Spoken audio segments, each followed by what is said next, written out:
I want to give all praises, honor, and glory to Yahweh Bahasham, Yahweh Shai, Bahasham, Rakak Radash. Double honors to the apostles and elders of Great Millstone who rule well. Peace and salutations to the elect. And much respect to the brothers pushing this word in the four winds of the earth. And yeah, this is oh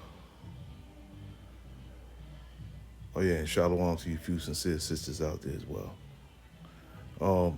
This is another A Love of Many Shall Wax Cold, or the Love of Many Shall Wax Cold. It says a 6-year-old boy stapled to the wall and shot with BB gun dies from horrific abuse. It says a 6-year-old Michigan boy died after being stapled to a wall, shot with a BB gun, a part of horrific abuse by his mother and her boyfriend, often in front of the other kids. Okay, and it says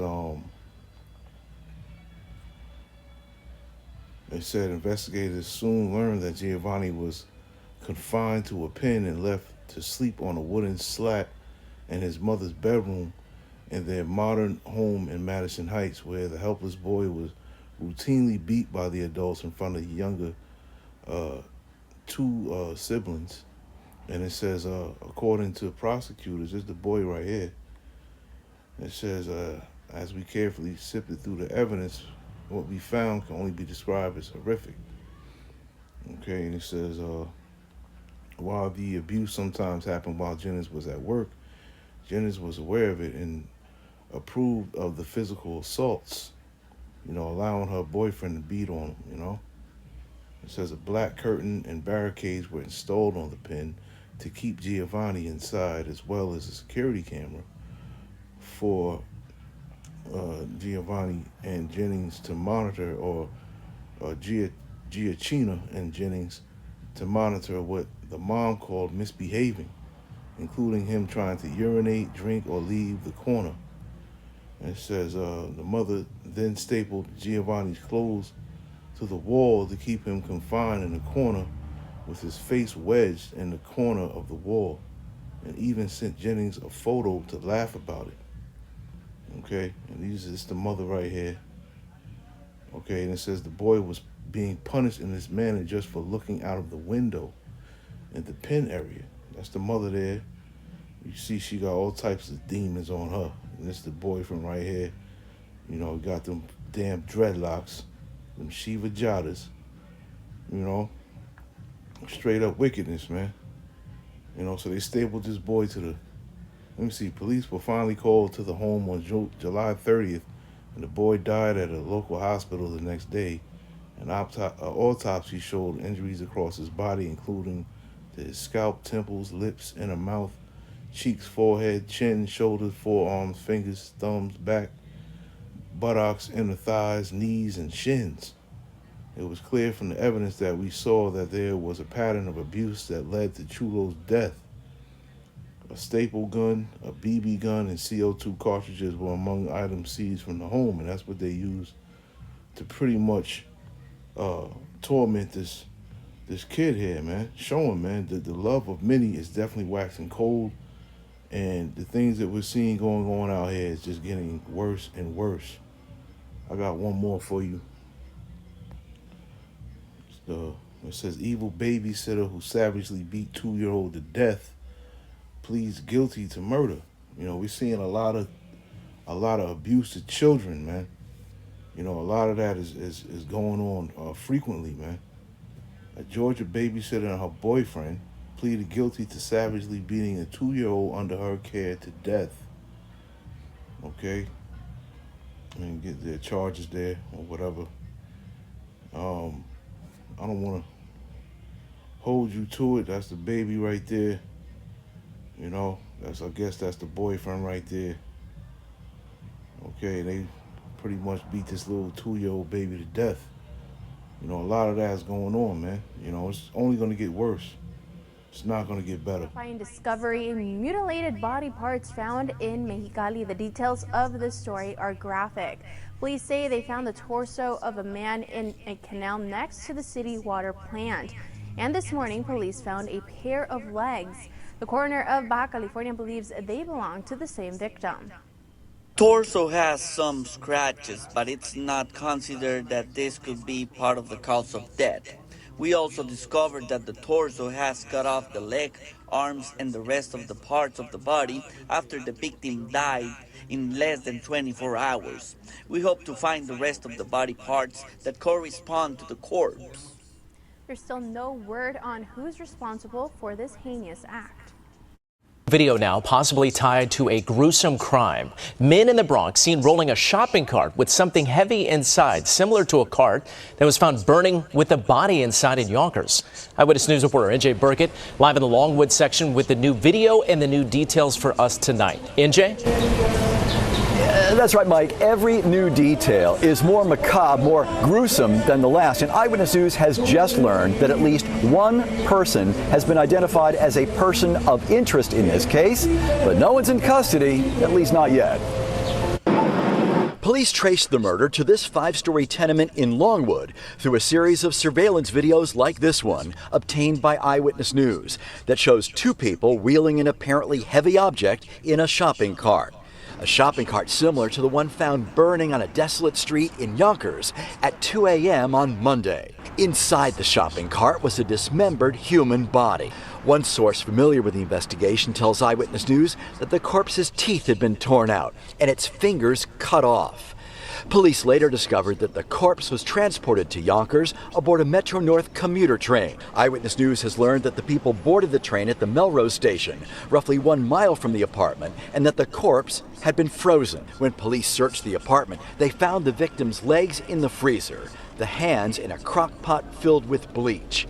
In addition, police say drug paraphernalia and a gun were found in the kitchen of the apartment. This woman lives in the building and heard loud noises that she says sounded like someone was carrying something heavy down the stairs. It seemed like it was heavy, she told us in Spanish, and I heard the voice of a man who was telling someone else to hurry up. Late this afternoon, police officers recovered the surveillance video from the corner bodega. Now, the identity of the victim has not yet been released. It's not clear if the victim has even positively been identified. We don't know the cause of death. We don't know the motive. What we do know is that at least one person of interest has been identified, but no one is in custody, at least not yet. Live tonight in the Bronx, NJ Burkett, Channel 7, Eyewitness News. Right now at 11, breaking news, 6 people shot in the Bronx. The search now for the gunman who opened fire and then got away. Good evening, I'm Christine Johnson. I'm Maurice Dubois. The shooting happened just after 8 tonight. NYPD just gave an update moments ago. Let's go live to Allie Bauman. She's at the scene in the Fordham Heights section of the Bronx tonight. Allie, what can you tell us? Christine and Maurice, all those men are expected to survive, and at this hour, police are trying to determine a motive and if all those victims were targeted. Now, we're told that the group was hanging out here tonight when 2 men pulled up on a scooter and shot into the crowd. Now, earlier tonight, police were searching for shell casings on Morris Avenue by East 191st Street Wednesday, just next to St. James Park, where around 8:15 p.m., police say 2 men pulled up on a scooter, left it in the park, and fired 9 rounds into a group of people that were gathered under scaffolding on the sidewalk. The Bronx commanding officer says 6 men were shot, ranging from 20 to 31 years old. Had 1 male shot in the stomach, 1 male shot in the right hand, 1 male shot in the groin, 1 male shot in the right leg, 1 male shot in the torso, 1 male shot in the right arm. Gunfire and chaos at a Cleveland gas station. This was one of 3 shootings at gas stations in 1 week. 2 of them turned deadly. News 5 investigator Tara Morgan has the disturbing video and how one group is trying to steer kids away from this violence.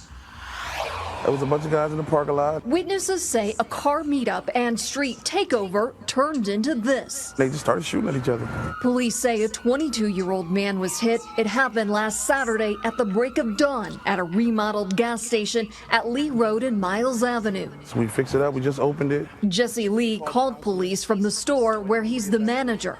Am I supposed to come out here and turn it to John Wayne and start shooting back? Like, what am I supposed to do? Gas station violence has happened in the past in Northeast Ohio, but this was the 3rd shooting at a Cleveland gas station in a week. A 15-year-old boy died in one case. A 23-year-old man was killed in another. It's outrageous. I mean, we have to stop the killing. We have to stop this kind of crime. While speaking with customers, a man filling his tank invited me to see how one group back at the gas station on Lee Road. Jesse says they've tried armed security. They've already had to replace one window from being shot out. I'm more worried about the people in the parking lot that have nothing to do with anything. There's random people getting off work trying to get gas, and they're in the middle of a shootout. I asked Jesse what he would say if he could speak with the people in the video. They're throwing their lives away for nothing. I'm News 5 investigator Tara Morgan. Right now, we need to tell you about just a disturbing crime in the Bronx. Police saying that a man asked a woman for directions and then sexually assaulted her. News 4's Gus Rosendale has more on a violent attack and photos of the suspect police want you to see. Well, we're told the victim has been recovering at the hospital while police here at the 40th Precinct have been searching for the suspect, a suspect who they say approached the victim with what appeared to be an innocent request. This is the man police are looking for in connection to a rape in the Melrose section of the Bronx early Monday morning. Investigators say he attacked a 35-year-old woman near East 149th Street and Bergen Avenue around 1 a.m. A bustling crossroads during the day as neighbors like Renee Jones react to the news of that night. Late at night? 1 o'clock in the morning. Wow. You need to put his picture up because this is a very known area, and if once his picture go up, he's going to be found. And you can see police in the neighborhood today. Law enforcement sources saying that the encounter began almost innocently. The suspect apparently going up to the woman, asking her for directions before attacking without any kind of warning. The suspect, described as around 6 feet tall, wearing a black T-shirt with a colorful design, last seen running from the scene heading east on 149th Street towards Brook Avenue. The latest crime stats from the NYPD show year to year the number of rape investigations in the 40th Precinct is the same, 28. But in just the last week, there have been 3 reported rapes, though at this point, no links have been made between those recent cases. Overall, major crime in the area is up just over 4%. How do you feel walking around? I don't feel safe now that you say that. You know, I got granddaughters, nieces, And as the investigation continues, police are asking anyone who might know something about the case or who might recognize that man to please call Crime Stoppers. In the South Bronx, I'm Gus Rosendale, News 4 New York. Dramatic and scary scenes in downtown LA caught on video after a man claims he was ripped out of his car by a mob. Now, the victim says he was beaten and robbed right in broad daylight. Take a look. The attack left the victim with a broken leg, his car vandalized. KTLA's Carlos Acedo joins us in studio now with details on the brutal attack and also reaction from the victim. Carlos. Rick Kareem, good evening. A mob attack on the streets of LA. Part of the brutal beatdown caught on camera. The victim on the receiving end could be heard asking for help. The person recording in disbelief about what he was witnessing. This is what LA has come to, dog. I'm not even playing, dog. I literally just parked, bro, right over there. Man, these kids are wildin', bro. They're not even older than 20, dog. Complete mayhem on a downtown LA street as a group of teens target this vehicle and the driver. Come on, man. Yo, man, hey, I'm sorry. I don't know these people. I just parked right there, bro. Are you okay, sir? The driver, Shiloh Beck Bazarbai Ulu, can be heard telling the man recording to call police. He was left limping after being brutally attacked. His car ransacked and left badly damaged. They were destroying my car and oh my God, it was like a nightmare. Shiloh Beck says he feared for his life, confused about what was unfolding. The attack happened the evening of August 2nd as he was stopped at a red light on Olympic and Hope. A group of teens on bicycles pulled up in front of his vehicle, and when the light turned green, he says he attempted to pass them up. When I was passing, so one of them threw out a bottle of water like into my car. As he pulled over and got out of his car, he says a group of roughly 30 teenagers surrounded him, and things turned physical. He sustained a broken leg and deep cuts and bruises throughout his body after being punched and kicked while on the ground. And suddenly someone pulled me out, and she just literally saved my life. And it was a young lady, and she just took me aside, she just hugged me. Shiloh Beck says the teens made off with personal belongings he had in his car as he was planning on moving. They took backpacks and his wallet, including credit cards and cash. It's been a week and no one has been arrested. Now, Shiloh Beck started a GoFundMe page as he recovers from his injuries. The victim says he did nothing to provoke the attack, but in the video we hear the teens claim he cut them off, almost hitting them. The LAPD is investigating but have not made any arrests. Rick? All right, Carlos, thank you. A man is expected to face murder charges, among others, after police say he intentionally rammed his semi into a group of people at a strip club in Tampa, killing one man, injuring two others. It happened this morning at Emperor's Gentlemen's Club after the suspect had been kicked out. Fox 13's Kylie Jones joining us live now from Tampa Police Headquarters with the latest. Kylie, just a wild scene here. Well, yeah, Chris, an intentional violent attack is how Tampa police described this crash, and police believe it all stemmed from a fight that none of the victims were believed to be originally involved in. Police describe what they call a chaotic scene early Tuesday morning. This was a semi-tractor that was intentionally rammed at a group of individuals. It escalated from an alleged fight inside Emperor's Gentlemen's Club on East Adamo Drive. After an altercation at the club, a 25-year-old white male subject exited the club, got into a vehicle. Tampa police say that man lied in wait for that person he got into a fight with to leave the club. When that person exited the club, he accelerated his vehicle toward a group of people. Investigators say the man plowed the cab of a semi-truck straight towards the entrance, crashing into the building, killing an innocent bystander and seriously injuring two other men. My understanding is that individual who was in the altercation with the suspect initially was not struck by the vehicle. Police say at least half a dozen people were in the path of this semi-truck cab who also could have been hurt. The fact that somebody has to lose their life over a minor altercation inside of a club, and now somebody else is, facing the rest of their life in prison, it's very sobering and a very unfortunate incident. A home invasion in Queens appears to have been part of a targeted attack. Police say that yesterday 3 men broke into a house and ambushed a family of 8. Right now, 2 of them are facing charges. Today, New York's Jessica Cunnington's in Douglaston and brings us the details. They saved a family, and thank God they're all okay, and they caught the bad guys, so. The crime scene tape and detectives are gone, but neighbors are still in shock on 247th Street in Douglaston, Queens, after cops say 3 men broke into a home early Saturday morning. Police sources say they were armed with 2 hammers and a gun in what investigators believe was a targeted attack, a hunt for cash.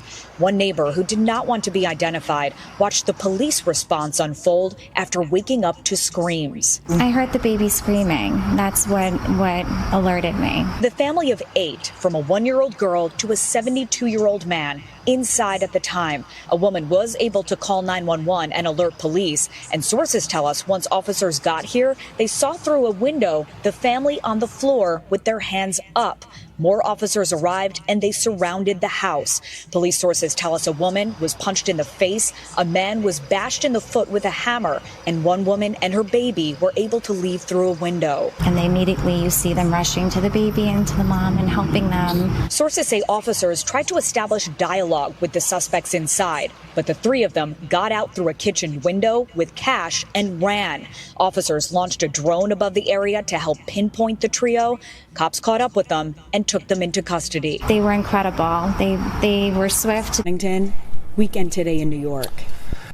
Leslie, thank you very much. A Grammy-nominated music producer has been arrested here in Houston and charged with sexually assaulting 4 different women. I was crying about and saying, no, no, no.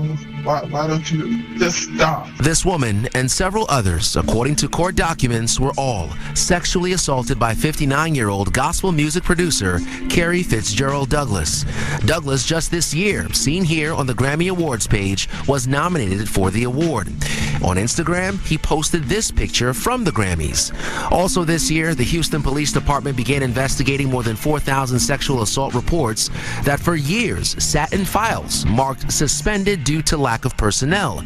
This woman, who does not want to be identified and is listed as Douglas's victim in court documents, says she was recently contacted by HPD detectives and told Douglas's DNA matched several sexual assault victims dating back to 2007. And then I understand out of the 14 rape kits that his DNA was identified in, 8 victims agreed to go through with the charges. And out of the 8 victims, the state decided to pursue 4. I just don't think women are believed. He would have been arrested a long time ago if I was believed. According to court records, one woman says Douglas raped her in a car after meeting up with her in a strip club. Another says he attacked her in her own home. The records go on to say at least 2 of the women believe they were drugged after Douglas offered to buy them a drink at a bar or restaurant. We went to Douglas's Northeast Houston home to speak with him, but were told he had no comment. Douglas was arrested earlier this month and is now out on bond. I feel kind of 2 ways about it. This could have been addressed way back then, but at the same time, I feel relieved. Now, we reached out to Douglas's attorneys, both of them, for comment, but we haven't heard back.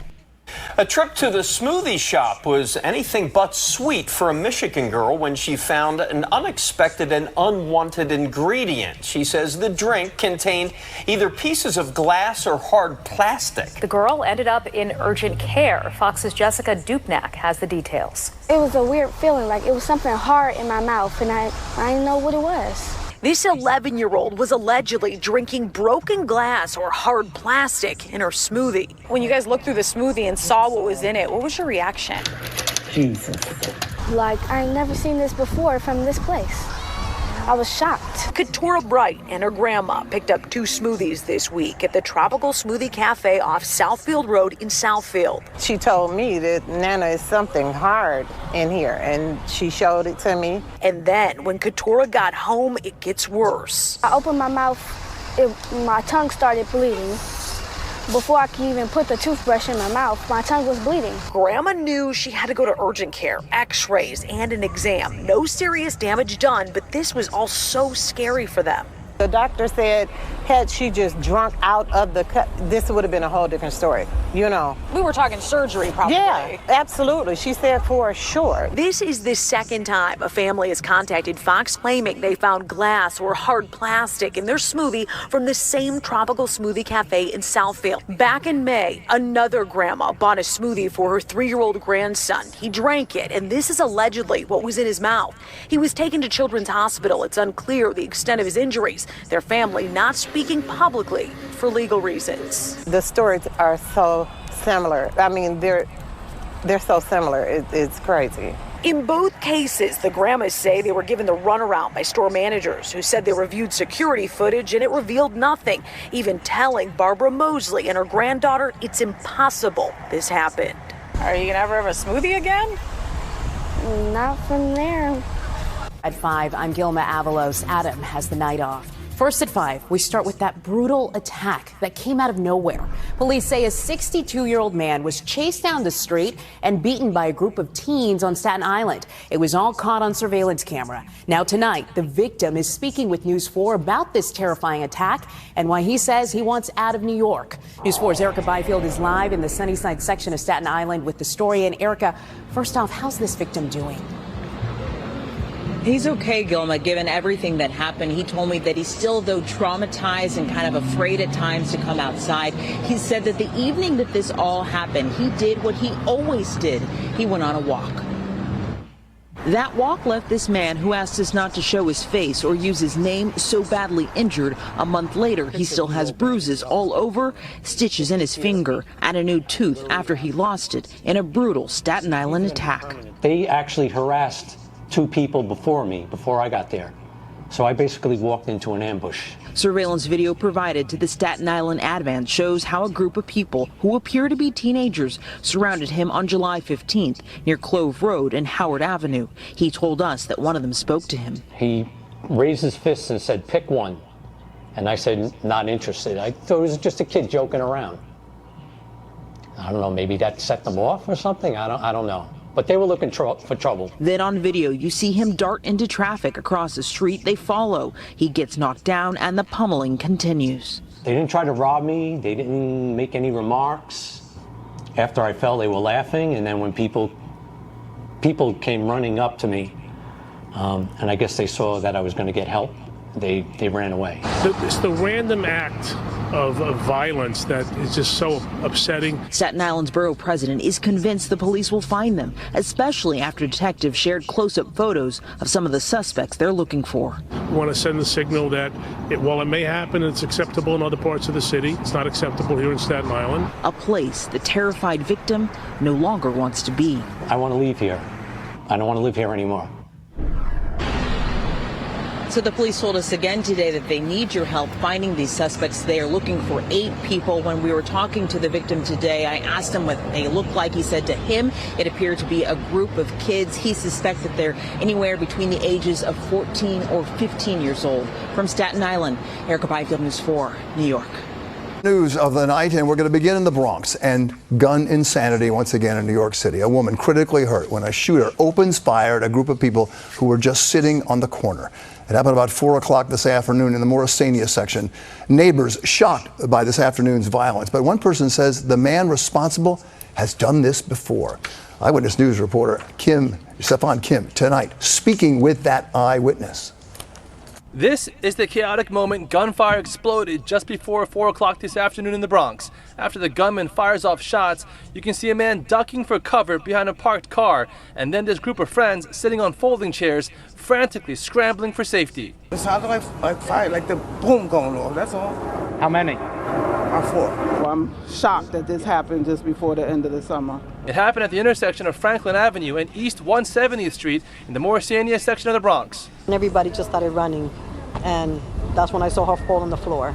Cops say the victim is 35 years old and was shot once in her shoulder, rushed to the hospital in critical condition. They were all running, at the beginning they were all running, and then that's when she fell, and they were just trying to talk to her and, try to lift up her hands, and she wasn't responding. It's bad because it's the second time in 1 week that happened.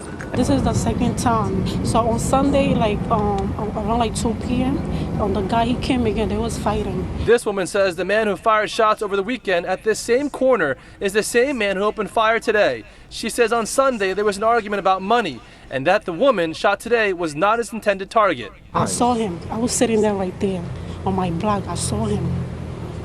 And you heard him say today he's going to come back because you didn't get the guy he was trying to get. Yes. Yeah, he said he's going to come back again. So that's why he came back today again, and he started shooting. The suspect is described as a man wearing red shorts and a black ski mask. In the Bronx, Stefan Kim, Channel 7, Eyewitness News.